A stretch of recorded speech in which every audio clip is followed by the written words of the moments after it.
कहानी की शुरुआत गर्ग नाम के एक आदमी से होती है जो एक तूफान के दौरान अपनी प्रेग्नेंट बीवी को हॉस्पिटल लेकर आया था, जिसके ऊपर अभी अभी आसमान से बिजली गिरी थी। पर बदकिस्मती से डॉक्टर उसकी बीवी को बचा नहीं पाए और जब उसे ये खबर सुनाई गई तो गर्ग ने तुरंत ही अपने बच्चे के बारे में पूछा, जिस पर उसे बताया गया कि उसके बेटे का जन्म समय से पहले ही हो गया, जिसके चलते वो एल्बिनिज्म नाम की एक बीमारी के साथ पैदा हुआ था। और जब गर्ग अपने बेटे को देखने के लिए मैटरनिटी वार्ड में गया तो उसने देखा कि उसके बेटे के शरीर पर कोई भी बाल नहीं था और साथ ही उसका पूरा शरीर एकदम सफेद पड़ा था। ये देखकर वो तुरंत रोने लग गया और उसने इस बच्चे को अपनाने से साफ इनकार कर दिया। इसी के चलते वो बच्चा अपने दादा के पास बड़ा हुआ, पर एक दिन अचानक उसके दादा की भी मौत हो गई, जिसके बाद पुलिस इस मामले की तहकीकात करने उस घर में पहुंची, जहां उन्हें पता चला कि उस घर की बेसमेंट में एक नौजवान लड़का मौजूद है। और इसीलिए शेरिफ सिडग ने शहर के अनाथालय की डायरेक्टर जेसी को बुलाया। पुलिस का मानना था कि जेरेमी नाम के इस लड़के को बेसमेंट में इसलिए रखा गया था ताकि लोग उसे देख ना पाएं, क्योंकि वो दिखने में काफी अलग था। और जब जेरेमी पुलिस से मिला तो उसने बताया कि उसके दादा कॉफी बना रहे थे कि तभी अचानक वो जमीन पर गिर गए और कुछ देर बाद ही उनकी मौत हो गई। साथ ही जेरेमी ने जेसी को बताया कि वो बेसमेंट में सूरज की रोशनी से बचने के लिए रहता था, क्योंकि सूरज की रोशनी से उसकी आंखों में जलन होती है। कभी स्कूल न जाने के बावजूद जेरेमी ने हजारों किताबों को पढ़कर काफी ज्ञान इकट्ठा कर लिया था और अब तक जेसी भी समझ चुकी थी कि ये कोई आम लड़का नहीं है और इसीलिए उसने जेरेमी को अपने साथ अनाथालय ले जाने का फैसला किया। पर जैसे ही जेरेमी अपने नए घर में पहुंचा तो वो तुरंत ही सबकी नजरों में आ गया और उसके बिल्कुल सफेद शरीर की वजह से सभी उसका मजाक उड़ाते। अगले दिन लंच टाइम के दौरान वो अकेला बैठकर खाना खा रहा था कि तभी जॉनी और उसके साथियों ने जेरेमी को परेशान करना शुरू कर दिया और अब वो चाहते थे कि जेरेमी एक चम्मच को अपनी नाक में घुसाए। पर जेरेमी ने जॉनी की बात सुनने की बजाय एक चम्मच उठाकर उस पर अपना अंगूठा मसलना शुरू कर दिया, जिसके कुछ ही सेकंड बाद आसपास की सभी लोहे की चीजें उस चम्मच से आकर चिपक गई, जिसे देखकर वहां मौजूद सभी लोग हैरान थे और अब वो समझ चुके थे कि जेरेमी सच में बहुत ज्यादा अलग है। उस दिन जेसी उसे एक डॉक्टर के पास लेकर गई, जिसने उसकी अच्छे से जांच करके बताया कि शरीर पर एक भी बाल ना होने के बावजूद भी जेरेमी बिल्कुल स्वस्थ है और कुछ ही दिनों में जेरेमी की खास लेंस भी आने वाले हैं, जिसके बाद वो सूरज में बिना चश्मों के आराम से घूम सकेगा। जेरेमी बाकी बच्चों से काफी ज्यादा होशियार था, इसलिए जेसी ने उसे एक खास स्कूल में भेजने का फैसला किया, जहां एक क्लास के दौरान टीचर ने बच्चों को बिजली के बारे में समझाने के लिए एक हाई वोल्टेज सोर्स का इस्तेमाल किया, जिसके शुरू होते ही जेरेमी कांपने लग गया और उसे देखते ही लिंडसे को एहसास हो गया कि उसके साथ कुछ तो गलत हो रहा है। और इससे पहले कि वो कुछ कर पाती, जेरेमी ने सारी बिजली को अपनी तरफ खींच लिया, जिसके चलते उसका शरीर हवा में उड़ने लग गया और इसलिए टीचर ने उस सोर्स को ही तबाह करने का फैसला किया। जेरेमी को बेहोश देखकर टीचर डोनाल्ड ने उसे जगाने की काफी कोशिश की, पर जैसे ही डोनाल्ड ने जेरेमी को छुआ तो उसके हाथ के सारे बाल खड़े हो गए, जिसके बाद वो तुरंत जेरेमी को हॉस्पिटल ले गए, जहां उसकी अच्छे से जांच पड़ताल करने के बाद भी डॉक्टर्स ये मानने को तैयार ही नहीं थे कि उसे किसी भी तरह का बिजली का झटका लगा है। और ये सुनकर डोनाल्ड को जेरेमी में और ज्यादा दिलचस्पी आने लगी, क्योंकि साइंस के हिसाब से तो जेरेमी को जिंदा ही नहीं होना चाहिए था और इतने बड़े बिजली के झटके के बाद उसे जरा सा भी नुकसान नहीं पहुंचा, ये तो नामुमकिन था। और इसलिए डोनाल्ड ने जेरेमी से बात करने का फैसला किया। लेकिन जब डोनाल्ड पुलिस वालों से बात कर रहा था तो जेरेमी चुपचाप हॉस्पिटल से भागकर अपने पुराने घर की तरफ बढ़ने लगा, जहां रास्ते में उसकी मुलाकात लिंडसे से हुई और जेरेमी को देखते ही लिंडसे के कुत्ते जैक ने उस पर भौंकना शुरू कर दिया। लेकिन जेरेमी को कुत्तों से बिल्कुल डर नहीं लगता था। इधर जेरेमी से बात करते वक्त लिंडसे को एहसास हुआ कि उसके सभी पड़ोसी उसे घूर रहे थे और तभी जेरेमी ने उसे बताया कि असल में वो लोगों की सोच और याददाश्त को सुन और महसूस कर सकता है। पर तभी जेरेमी को एहसास हुआ कि उसने लिंडसे को जरूरत से ज्यादा बता दिया है और इसीलिए वो चुपचाप वहां से चला गया।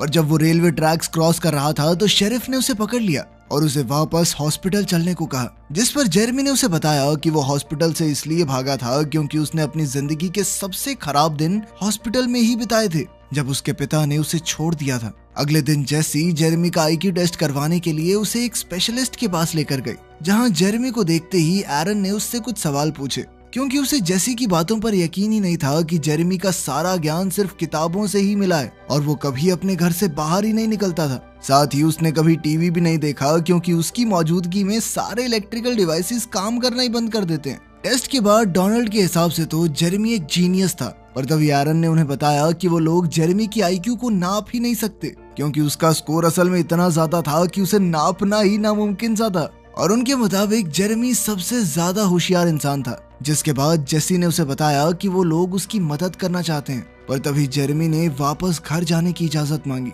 लेकिन जेसी ने उसे बताया कि तुम्हारे दादा का घर तो बिकने वाला है, वो बैंक के पास गिरवी पड़ा था और अब किश्त भरने वाला कोई है नहीं। और ये सुनते ही जेरेमी काफी उदास हो गया और तभी अचानक उस कमरे में मौजूद लाइट्स जगमगाने लगी। और ये तब तक चला जब तक कमरे की लाइट नहीं चली गई। जिसके बाद जेरेमी स्कूल बस पकड़कर वापस अनाथालय चला गया। हफ्ते के आखिर में छुट्टी वाले दिन बच्चों को कैंपिंग के लिए ले जाया गया, जहाँ हर बार की तरह जेरेमी चुपचाप कोने में अकेला बैठा हुआ था। उसे अकेला देखकर शेरिफ उससे बात करने चला गया, जिसके बाद वो तुरंत ही समझ गया कि ये बेचारा लड़का खुश तो नहीं है यहाँ पे। उस रात आसमान में बादल छाए हुए थे और थोड़ी ही देर में बारिश होने के पूरे आसार थे, जिस पर जेरेमी ने बताया कि बारिश के दौरान उसे हमेशा ऐसा महसूस होता है मानो वो उसी का एक हिस्सा हो। वो बारिश की हर बूंद को अच्छे से महसूस कर पाता है और मानो बिजली तो उसकी ही तरफ आ रही हो। साथ ही उसने बताया कि उसकी दादी हमेशा ये कहती थी कि बिजली भगवान बनाते हैं, पर वो आज तक ये बात समझ नहीं पाया कि आखिर भगवान ने उस रात उसकी माँ को क्यों छीना।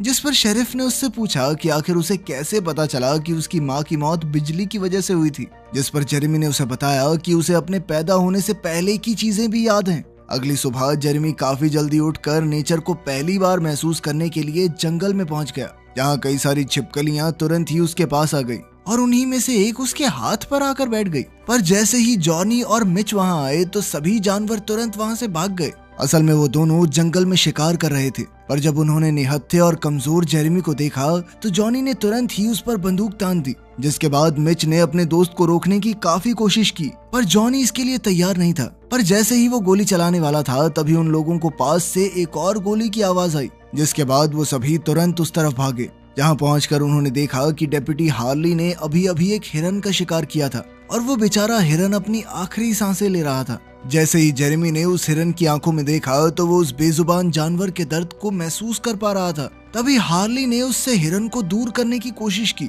पर जेरेमी ने उसका हाथ पकड़कर हिरन का सारा दर्द हार्ली को ट्रांसफर कर दिया। जिसके बाद हार्ली जमीन पर लेटकर चिल्लाने लग गया और ये देखते ही जॉनी के पास अब जेरेमी को गोली मारने की एक वजह थी और उसने तुरंत ही अपनी बंदूक जेरेमी के ऊपर तान दी। लेकिन फिर ऐन वक्त पर मिच ने बंदूक को आसमान की तरफ मोड़कर जेरेमी को बचा लिया और अचानक गोली की आवाज से घबराकर जेरेमी ने भी हार्ली को छोड़ दिया। इसके बाद जेरेमी को प्रिंसिपल ऑफिस ले जाया गया, जहां उन्होंने उससे पूछा कि आखिर हार्ली को एक हार्ट अटैक के चलते हॉस्पिटल में क्यों ले जाया गया है। जिस पर जेरेमी का कहना था कि हार्ली को एहसास नहीं था कि आखिर उसने उस बेजुबान हिरन के साथ क्या किया है और उसने तो बस उस हिरन का दर्द हार्ली को महसूस करवाया है। पर शेरिफ को इस बात पर भरोसा नहीं था और इसीलिए वो जेसी को कमरे में जेरेमी के साथ अकेला छोड़कर बाहर चला गया। जिसके बाद जेरेमी ने उसे बताया कि वो वहाँ नहीं रहना चाहता, क्योंकि वहाँ मौजूद किसी भी इंसान में थोड़ी सी भी इंसानियत नहीं है और वो ये सब अच्छे से महसूस कर सकता है। साथ ही उसने बताया कि मैं जानता हूँ कि तुम मेरी दोस्त होने का बस नाटक कर रही हो,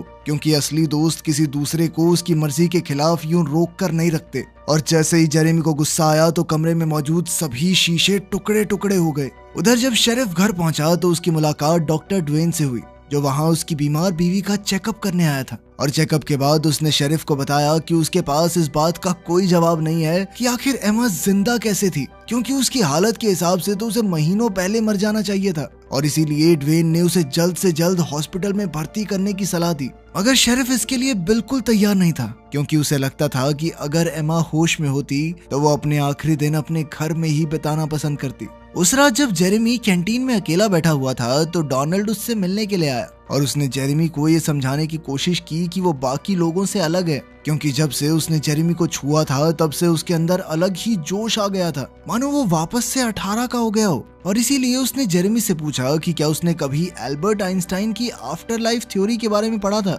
जिसके मुताबिक एनर्जी को बनाया या खत्म नहीं किया जा सकता, वो सिर्फ अपना रूप बदलती है। और साथ ही अगर इंसान अपने दिमाग को 100% इस्तेमाल कर ले तो वो एनर्जी की फॉर्म में बदल जाएगा और उसे शरीर की जरूरत ही नहीं पड़ेगी। और अब डोनाल्ड का मानना था कि जेरेमी की माँ के साथ हुए हादसे की वजह से जेरेमी का दिमाग इस लेवल तक पहुंच गया है जहां तक आज तक कोई दूसरा इंसान नहीं पहुंच पाया। और अब डोनाल्ड को जेरेमी के लिए डर लगने लगा था, क्योंकि उसे सारा ज्ञान सिर्फ किताबों के जरिए मिला था, पर वो ये नहीं जानता और समझता था कि इंसान क्या क्या गलत कर सकते हैं और साथ ही साइंटिस्ट का मानना था कि जेरेमी के लेवल तक पहुंचने के लिए इंसानों को हजारों साल लगेंगे अभी, और इसीलिए डोनाल्ड उसे इस दुनिया के हिसाब से ढलने में उसकी मदद करना चाहता था। जिसके बाद उसने जेरेमी के साथ हाथ मिलाया और एक बार फिर से उसके शरीर के सारे बाल खड़े हो गए। उधर जेरेमी भी पहली बार किसी इंसान को छू रहा था, क्योंकि अभी तक तो सभी लोग उसे छूने से डरते ही थे। कुछ दिनों बाद शेरिफ डेप्यूटी हार्ली से मिलने के लिए उसके घर गया, जहां उसने देखा कि हार्ली ने अपने सभी हथियार हटा दिए थे।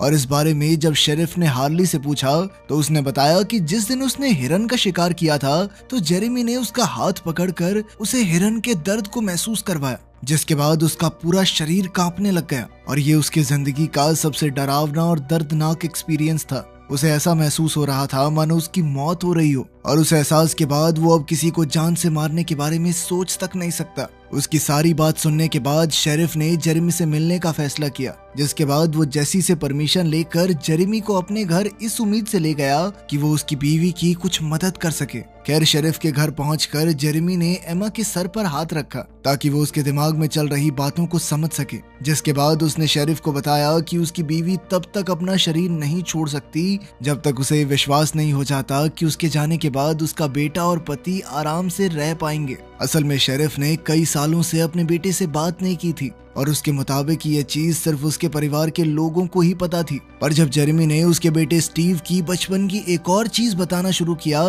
तो शेरिफ को भरोसा हो गया कि जेरेमी सच में उसकी बीवी से बात कर पा रहा है। और तब एमा ने कुछ आखिरी पलों के लिए अपनी आंखें खोली, जिसके बाद वो शेरिफ को हमेशा के लिए अलविदा कहकर इस दुनिया से चली गई। और जैसे ये खबर स्टीव तक पहुंची तो वो तुरंत ही वापस अपने घर आ गया और उसने न जाने कितने सालों बाद अपने पिता को गले लगाया।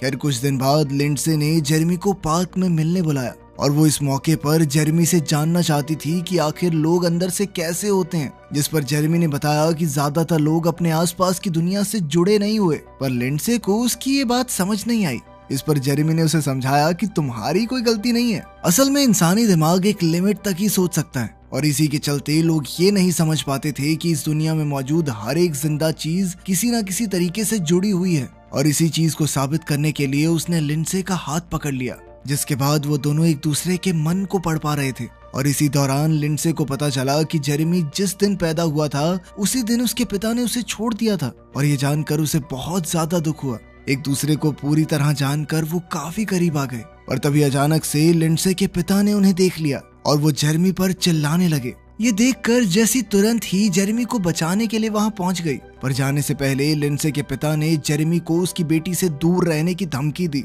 इतना कुछ झेलने के बाद जेरेमी ने उस शहर से दूर जाने का फैसला किया, पर जाने से पहले वो एक आखिरी बार बास्केटबॉल कोर्ट में गया, जहाँ एक बार फिर से उसका सामना जॉनी और उसके साथियों से हुआ। जिस दौरान जब उसने जॉनी को छुआ तो उसे जॉनी की एक बहुत दर्दनाक याद के बारे में पता चला। असल में जॉनी ने बचपन में अपने सौतेले बाप से बहुत मार खाई थी, और इसी के चलते वो बड़ा होते हुए एक गुस्सैल लड़का बना। पर जब जेरेमी ने उसे इस हादसे के बारे में बताया तो जॉनी ने गुस्से में उसके कपड़े उतार कर उसे गंदे पानी में फेंक दिया। और जब जेरेमी वापस खड़ा हुआ तो सभी लोहे की चीजें अचानक उसकी तरफ खींचने लगी, और तभी अचानक उसके ऊपर बिजली आकर गिरी, जिसके चलते सभी लोग डर गए थे। अचानक बिजली के जमीन पर गिरने की वजह से वो सभी लोग नीचे गिर चुके थे। सबके उठने के बाद भी जब जॉनी जमीन पर ही पड़ा रहा तो वो सभी उसे देखकर थोड़ा घबरा गए। जॉनी के दिल की धड़कन रुक चुकी थी, मगर जेरेमी ने अपने शरीर के इस्तेमाल से जॉनी को कुछ बिजली के झटके दिए, जिससे वो वापस होश में आ गया।